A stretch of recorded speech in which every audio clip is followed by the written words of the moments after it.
Welcome back to the O Hockey Show, and today we're talking about what I believe the Carolina Hurricanes need to be doing this trade deadline. Because listen, I've been a fan of teams that have done what?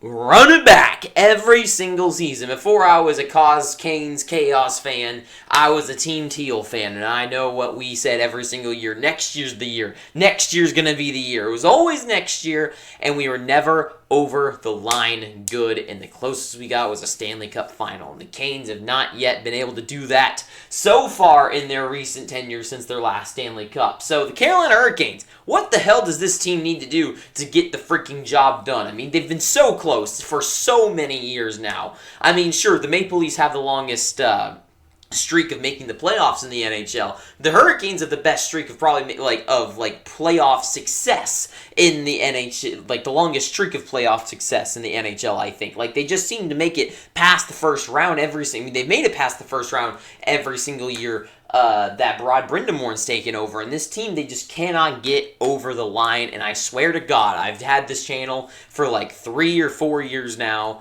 and I've said the exact same thing every single year. This team needs like 2 things, and this year maybe a third one, but we'll talk about it. But the main ones that this team needs is a second-line center and some goal scoring. Realistically, I think really it's just about padding the top 6. Because when it comes to depth, I don't know if there's a better team in the NHL, especially consistently over the last handful of years. And not just that, but this year's been exceptionally well for the Carolina Hurricanes. I mean, you even get down to guys like Jordan Martinook, who might not get a bunch of points on the board, but his any team would love to have a guy like him on their fourth line that's just unrelenting, plays really hard, runs guys over, great locker room guy.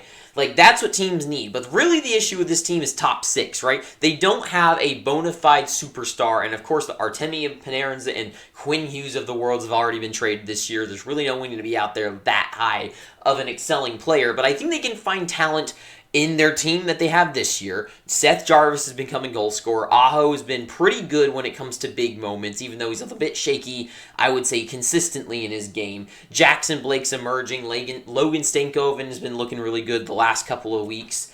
And of course on the back end, Nikishin adds some firepower. So there's a lot of good things about the Carolina Hurricanes, and Nikolai Ehlers, of course, being a big actual external addition to the team, and K'Andre Miller. So sure, there's a little bit more flash in the pan to this team and some development for some players, but overall they're missing a great second line center. Jordan Staal is the one right behind Sebastian Aho, and that is not good enough to win a Stanley Cup. If this team is serious, they need that second line guy, that second option. And of course, Stahl's had a great freaking season for himself, especially on the power play, and he's such a great defensive center. I think he's, personally, I'm a little biased, but personally I think he's got the Selke in the bag, but he's probably not going to win it. But he definitely deserves a nomination.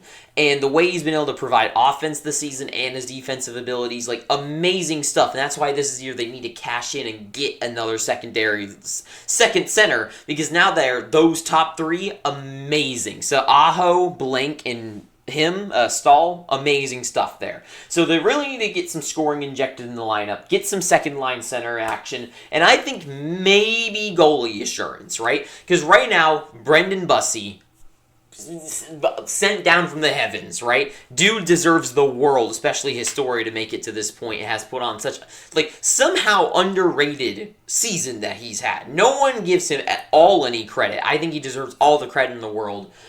He's done remarkable things. His records he's breaking, all on him. Sure, the Hurricanes have amazing defense and stuff, but we've seen what this team can play with when you have Freddie Anderson and Kochetkov in net, and things aren't always so pretty. Bussey has been legitimately amazing for this team week in and week out since he's gotten a chance in the NHL. But that's what scares me. If Bussey gets hurt in a single playoff round, or if he just loses a little bit of his edge, absolutely no way as a Canes fan am I going, oh yeah, Freddie's got this. Mr. Anderson has amazing moments, but there's been too many times that we've run it back that I can't see another playoff run where we watch freaking Freddie Anderson screw us over in the playoffs and doesn't give us a great chance to win. I think last year he was semi-decent, but we need a goalie. One goalie change. A goalie changes everything. Look at the freaking Olympics, right? So maybe a little bit of goalie assurance, just something to pad up the ranks, right? And especially, I don't know if Kachekhov's ever going to make it back in time, and he's a little here and there when it comes to actually good performances. So goaltending insurance is one thing I'd like as well. And assets, Canes have got a ton of assets. One thing I didn't list here, cap. They have a ton of cap room. Second, they got a few good young guns that I think are definitely willing candidates to be traded, especially like a Bradley Nadeau, even though I really liked him. I think if there's the right kind of player on the board, and especially this team's been dying for a piece, or maybe a guy like Nadeau is someone you hold on to and you let become that guy. But once again, this is a team that needs to win now, and they're also built for the future. That's one thing that's an issue with the Canes too. It is such a well-run organization to stay good for a long time, but that's the problem. Like the Panthers, they're going to have their limelight for a good 3, 4, 5-year stretch. The Hurricanes, they're going to be good for the next 10 years, 10, 15 years. But there's nothing over the line good. They have to sacrifice some future stuff to make sure you win in the short term, right? And that's where you get like the Golden Knights and the Florida Panthers. Obviously Tampa Bay is the best well-run team, so they're a different story where they've been amazing for 15 years. But you gotta buy in a little bit, and you gotta make some big moves. And they tried to write in, that didn't work. So whatever. I'm just on a tangent here. But anyways, few young guns they could trade away. They got picks, and they also have extra forwards, extra players that they can get out of town, like a Jesperi Kotkaniemi. So I listed a few players. Obviously, you can read them on the board already. But I got a couple I didn't list either. So let's go with the one that I think is an absolute slam dunk of a player for the Canes to add. Nazem Kadri. He is the exact epitome of who this team needs. Nazem Kadri puts on so many highlight goals where he just is running through guys, powering himself to the net nonstop with speed and skill, and then buries pucks, right? He's a highlight reel machine and does not get enough credit. The one thing that holds him back is that, including this year, he has 4 years left of his $7 million contract. So that is a steep price, and not a lot of teams can handle that, but the Hurricanes can. Also 41 points this season, so he's been performing, but the big thing is just he really fits the Canes' fit scheme, right? He's hard-hitting, hard-nosed, real mean scumbag kind of guy, and that's what you need for a playoff run, and I love him. His run with the Avalanche, I would say he was a top 3 reason they won that Stanley Cup. Them being able to roll out a line of McKinnon and Makar, and then McKinnon can get off the ice, and then Kadri can get on the ice is one reason they won that Stanley Cup, and they can keep rolling those amazing lines. If you can throw out there Sebastian Aho and Seth Jarvis, they go do their thing, they grind out a little bit, they get on the bench, and then Kadri and Svechnikov can get on the ice with Jackson Blake. I think that's a real slam dunk of a trade there. And I don't think he would cost too much, honestly. I really don't think he would require a lot in return. I think this would be I think he would honestly, if he does get traded to whatever team he gets traded to, I don't see him getting the biggest return in the world. I really feel like he's a second, 2 seconds, maybe a second and a third, and then a prospect that's a very low tiering prospect, and we're really, and we're all going to be shocked by it. And I don't know why, I just got that feeling that there's just not a lot of bites on the hook, especially with that cap situation. They can't really retain that, so I would be shocked. I mean, even a first and a low tier prospect, which I know is that's a pretty good return, but it's kind of I don't know, I guess that is a decent return, but I don't think the cost is going to be too high or it's going to be ridiculous. And I think the Canes can definitely afford to do that. The St. Louis Blues, Robert Thomas, Braden Shen, Jordan Kyrou, and also Jordan Binnington. Braden Shen, I think, is one guy I said at the very beginning of this season before it even began. I thought would be a good run for the Canes. I think he, once again, kind of like Kadri, fits the scheme well, plays hard-nosed hockey, is a grinding kind of player, but this season's been really falling off for him, so I'm going to just say, like, no to Shen. But Jordan Kyrou, goal scorer, I think, this might be stupid, but he rubs, and this is definitely a stupid comparison, but he rubs to me kind of like Jason Robertson, where, like, they keep having these up and down seasons, and no one really knows where to pinpoint them in their actual careers. And I just think, like, Jason Robertson, he had, like, this amazing breakout season, he has a year of injuries, and then he gets into the playoffs, looks good, but because he missed time and people are only judging off in numbers, people still criticized him, and I thought he looked good. Now he's looking absolutely insane this year. I feel like Jordan Kyrou is kind of similar, where he, like, has really big seasons, come back down to earth a little bit, injury problems, and then the Blues have just been so, like, up and down on how good they are that he hasn't been able to find, like, solid footing. And I think a team like the Canes, where I honestly think one of the Canes' biggest issues is they just don't, they get a lot of shot opportunities, but they don't have good shots on the team, I feel like. And I think a guy like Jordan Kyrou has a great shot and with great speed, and if he can get paired up there, like the saying, like rolling the lines, you can throw Jarvis Aho out there, and then you get, you know, whoever, Jordan Stahl, and then Jordan Kyrou on the ice, the Jordan line, Jordan Martineau too. And you throw them all out there, they can just pound the net, and Kyrou can be the guy that gets one little touch, move it, and, like, good shot on net. Something like that, where I just think Kyrou would fit well in the system and organization, and would also just be, like, relieved to have a new space on a new team that's pretty serious. Unlike the Blues just kind of being, like, up and down, like, they're not too big, they're not too good, but I don't know. Kyrou, I would really love him to get a second chance. I think he is one of those underrated players that would really blossom on a different team. And also Jordan Binnington's the goalie that I kind of would say.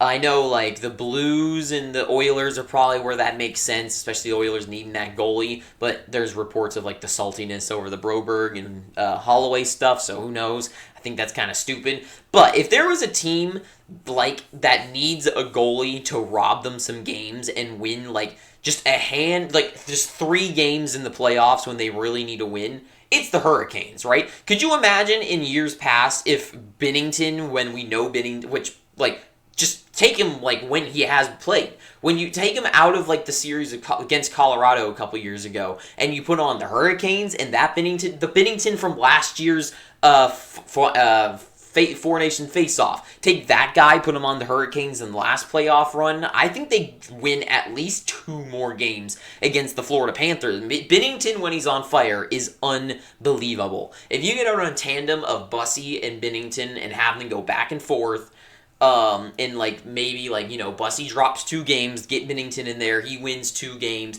third one's a little shaky, like, I don't know, you play it out like that. But if you needed a goalie that needs to win you rob you some games, it's the Hurricanes. They've been looking for like 5 years now, 5, 6, 7, 8 years now.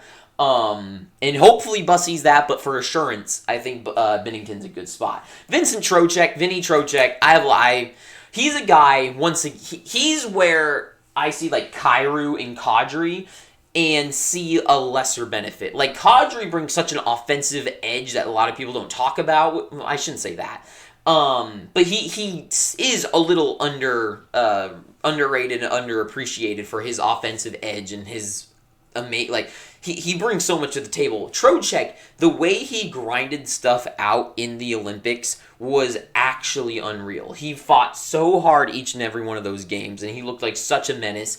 I just worry about him being kind of the same thing the Hurricanes just already have, which is like a hard-playing, defensive-minded center that plays hard in his own end, but doesn't really, when he gets a good shot, when he gets a good chance with a shot, like in puck on his stick in the slot, he might miss the net. He might shoot it straight in the goalie's pads. He might shoot straight into the goalie's chest, which is what the Hurricanes deal with so much already. I just feel like it'd be this more of the same thing with Vinny Trocheck, so I'm kind of... And I know, like, the reports of him going to the Wild, I think that one makes more sense. So, yeah. Trocheck, Elias Pettersson, I know a lot of people have linked him with the Hurricanes.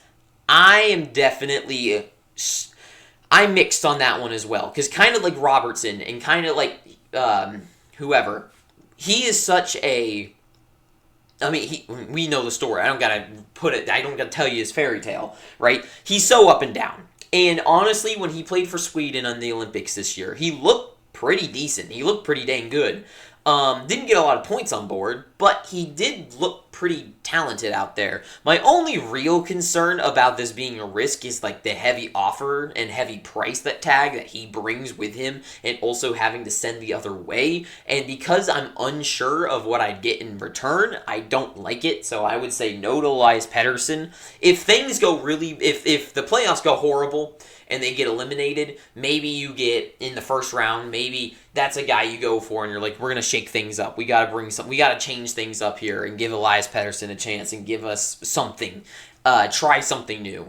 Which I don't see that happening. So, would be crazy. I don't think it's going to happen. And my biggest request for any player in the NHL for the Hurricanes to target is probably Jonathan Marchessault. Because as much as we need a second-line center, we need a goal scorer. How many games, I can't remember now, but in my videos in the playoffs the last few years for the Hurricanes, the amount of one-goal games they have lost, one-goal games, the amount of overtimes that they've gone to, the amount of one-goal difference maker games that they've won or lost in is insane. And if the Hurricanes could trade for a guy like Jonathan Marchessault, freaking Conn Smythe winner was unreal with the Vegas Golden Knights when he was on there every single time they played in the playoffs. He's someone I think fits perfectly. He's the kind of guy that I think that they can feed the puck to really well, and he does finish his shots when he gets a chance. He's done it before, and I think he could do it again. Marchessault, he's someone that I think the Kings should go for huge, big time. One guy I left off the board because I didn't know if I wanted to add him, but I'm going to shout him out here. Patrik Laine, once again, another huge, dangerous shot. And could use a little bit of a reset, and with like less on his table of like having to play defense, and he can really just be a power play specialist, offensive specialist. I think him and Aho and Jarvis in the offensive zone, face-off draw, get him the puck and just gets a rip on net, I think would be great. And I think could really, really work and be one of those trades that like everyone, people dog on Laine. I think there's a reason he used to be one of the most impressive goal scorers in the NHL. I think he can still find that role. I think he has to find the right team, and maybe the Hurricanes is that squad.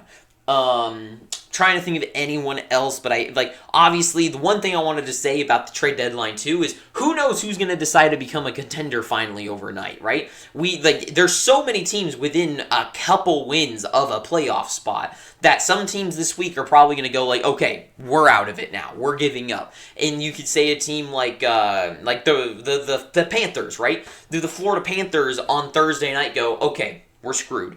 And a guy like probably not Leo Strinan, but who knows? Maybe a guy maybe they give up on a guy like Carter Verhaeghe, and they're like, you know what? We're gonna move on to bigger, better things. Maybe he's a guy that's moved on from, which I think would be crazy, but something like that. You just never know around these times. How many times does the trade deadline finally come around? We're like, whoa, this guy was up for grabs, and yeah. So that also is one thing I wonder too.